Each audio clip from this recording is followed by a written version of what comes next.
জনগণের যে ইচ্ছা প্রতিফলিত হয়েছে সেই ইচ্ছা মেনে নিন এবং সেই ইচ্ছা মানার যে লড়াই, সেই লড়াইয়ের একটা প্রক্রিয়া হিসেবে আজকের যে সেমিনারের আয়োজন করেছে 11 দল, সেই জন্য 11 দলকে আমি ধন্যবাদ জানাচ্ছি এবং আমাকে এখানে আমন্ত্রণ করবার জন্য ধন্যবাদ জানাচ্ছি।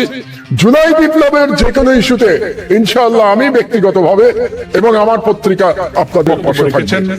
এই ভরসা জাতির কাছে, দেশবাসীর কাছে পরিষ্কার, আজকে যে সংকটের মুখোমুখি বাংলাদেশ, এই সংকট তৈরি করেছে বিএনপি। বিএনপির তৈরি করার সংকটকে বিএনপিকেই সমাধান করতে হবে। পার্লামেন্টে যে সংকট, যে বিতর্ক, যে তর্ক, যে আলোচনা হওয়ার সুযোগ আছে, আপনারা আমাদের মাননীয় বিরোধী দলীয় নেতা, বিরোধী দলের চিফ হুইপ সহ সকল এমপিদের কণ্ঠকে রুদ্ধ করার চেষ্টা করছেন বাকশালী কায়দায়।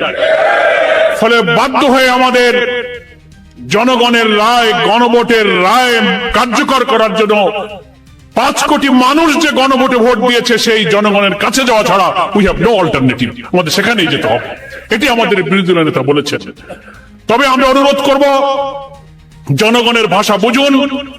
সংবিধান শুধু আপনারাই পড়েন না, আপনারাই বুঝান না, পার্লামেন্টে একেবারে বই উঁচু করে বলেন জুলাই সনদের সব অক্ষরে অক্ষরে মানবো, এই বিধি, এই ধারা।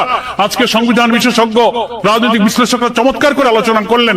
এটা মনে রাখবেন, সরকারি দলকে বলবো, আপনাদের বাইরে সিনিয়র আইনজীবী, সংবিধান বিশেষজ্ঞ, আইনজ্ঞ প্রচুর আছে।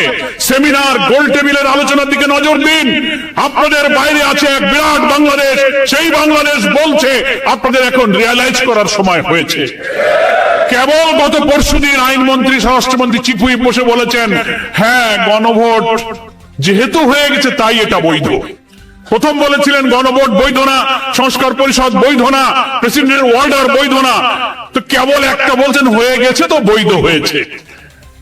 আপনারা মানুষের ভাষা বোঝার চেষ্টা করুন। মানুষের প্রশ্নের কি উত্তর দেবেন? জনগণ প্রশ্ন করছে যে মাননীয় প্রধানমন্ত্রী এখন যিনি ক্ষমতায় আসেন,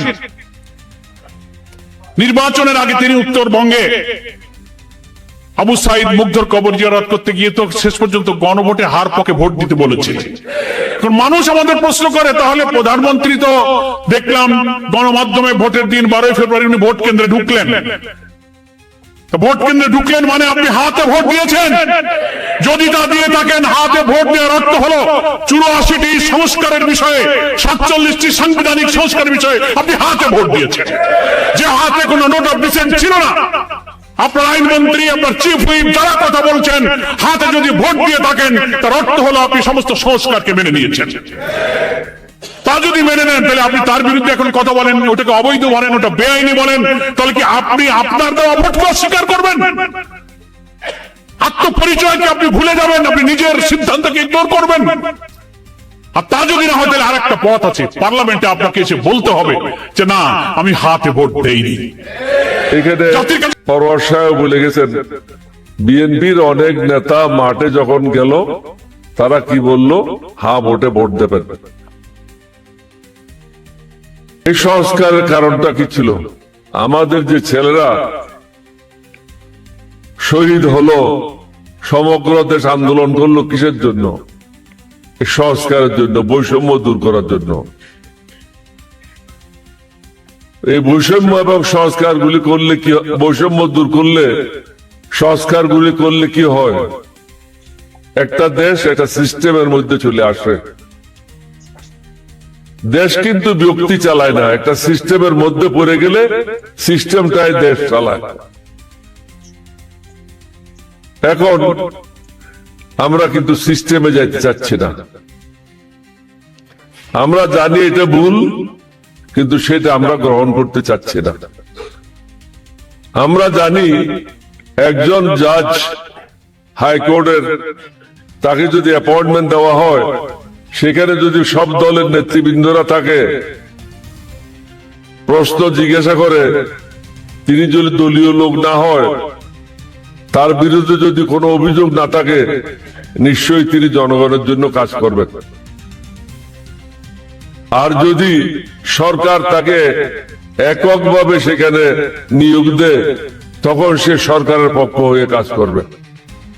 একইভাবে দুদকে যান, পাবলিক সার্ভিস কমিশনে যান, প্রত্যেকটা জায়গায় যান। আমরা কি চাচ্ছি? আমরা তো এটা চাচ্ছি না যে আমাদেরকে 10 জন মন্ত্রী দেন, 20টা গাড়ি দেন, 50টা প্লেন দেন। এটা তো আমরা চাচ্ছি না।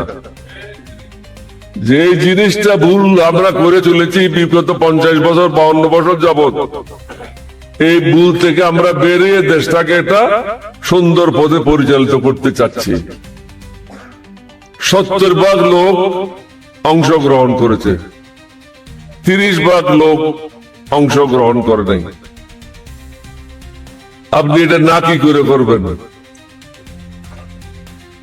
সংবিধানের দোহাই দিলে তো হবে না। 1971 সালে আমরা যখন বিদ্রোহ করি, সেটা কি সংবিধান মেনে করেছিলাম? পরবর্তী পর্যায়ে অনেকগুলি কাজ হয়েছে। আমি প্রত্যেকটা সংগ্রামের সাথে লিপ্ত ছিলাম, নেতৃত্বে ছিলাম। এরশাদের পতন যেদিন হলো, সর্বশেষ মিছিলটা আমিই করেছিলাম, 144 দ্বারা ভঙ্গ করেছিলাম। এটা কি আইন মেনে করেছিলাম? সংবিধান মেনে করেছিলাম? সংবিধান কার জন্য? মানুষের উপকারের জন্য, মানুষকে কষ্ট দেওয়ার জন্য না। আমরা তো এমন কিছু চাচ্ছি না যেটা প্রধানমন্ত্রীর ক্ষমতা কমে যাবে, স্বরাষ্ট্রমন্ত্রীর ক্ষমতা কমে যাবে, বা কোনো এমপির ক্ষমতা কমে যাবে। এখানে মুশকিল আছে। মুশকিল হলো এই নির্বাচনটা হয়েছে রিজওয়ানা মার্কার নির্বাচন, এবং এখানে শিক্ষিত লোকের সংখ্যা খুব কম।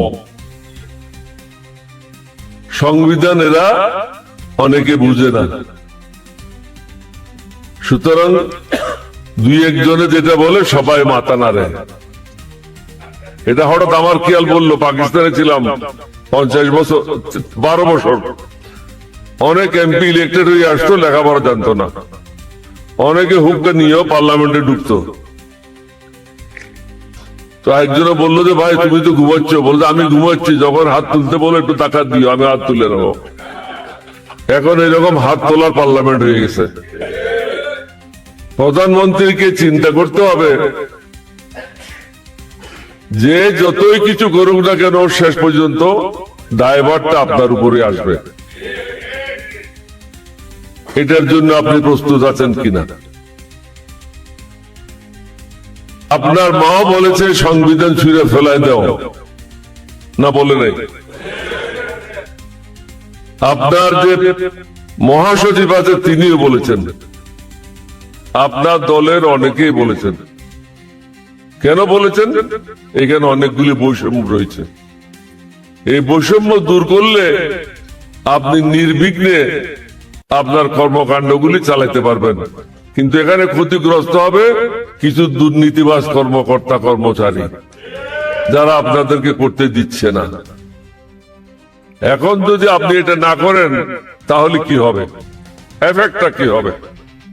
গতকাল আপনারা দেখেছেন পাকিস্তানের আসিফ মুনির আর শাহবাজ শরীফ মনে করলো আলেকজান্ডারের মতো বিশ্ব জয় করে নেবে। আমেরিকাকে ডেকে দিল, ইরানের লোক তো আসলো।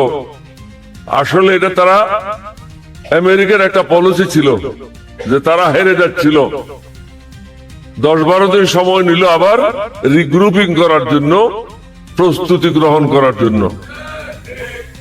ইরানও মনে করলো মন্দ কি, আমরাও আমাদের জিনিসগুলি গুছিয়ে নিই। এটার এফেক্টটা কি হবে? এটি যে থার্ড ওয়ার্ল্ড ওয়ার একটা সূচনা। এটার যে সুদূর এটা আমাদের উপর এফেক্ট হবে। এখন আপনারা, আমি সাধারণ জিনিসের কথা বলি, মুরগির দাম 100 টাকা বৃদ্ধি পেয়েছে, যেটা কক, রেড কক বলে, ওটা 100 টাকা বৃদ্ধি পেয়েছে কেজি প্রতি। প্রত্যেকটা সবজির দাম বৃদ্ধি পেয়েছে, দ্রব্যমূল্যের দাম বৃদ্ধি পেয়েছে। মানুষের আয় তো বৃদ্ধি পায় নাই। 5-6 কিলোমিটার লম্বা একটা পেট্রোল পাম্পের সামনে দাঁড়ায় থাকতে হয়। যে লোকটা আগে মোটরসাইকেল দিয়ে জীবিকা নির্বাহ করত, সে এখন 2 বা 3টা ট্রিপের বেশি মারতে পারে না। বাকি সময় তাকে পেট্রোল পাম্পের সামনে দাঁড়ায় থাকতে হয়। সুতরাং ইকোনমিক ইম্প্যাক্টটা কি হবে, এই জিনিসটা আপনাকে বুঝতে হবে। এখানে বড়োয়ার সাহেব বলে গেছেন গত 1.5 মাসে 51,000 কোটি টাকা ব্যাংকের থেকে ঋণ নিয়েছেন। তাহলে পুরো বছর হলে কত হাজার লক্ষ কোটি টাকা হবে? এছাড়াও এটা তো হলো ইকোনমিক সাইডটা, বাইরে যে অশান্তিটা হবে এটা কিভাবে সামাল দেবেন? জনগণের মধ্যে অশান্তিটা সৃষ্টি যে হবে দ্রব্যমূল্যের কারণে, এটা সামাল দেওয়া সম্ভব হবে না। তারপরে আমরা তো বসে থাকবো না। আমরা কি বসে থাকবো? আঙ্গুল চুষবো? আমরা রাস্তায় নামবো। তাহলে কোনটা ঠেকাবেন? দ্রব্যমূল্য ঠেকাবেন, নিজের আসন ঠেকাবেন, না 11 দলীয় ঐক্য জোটকে থামাবেন?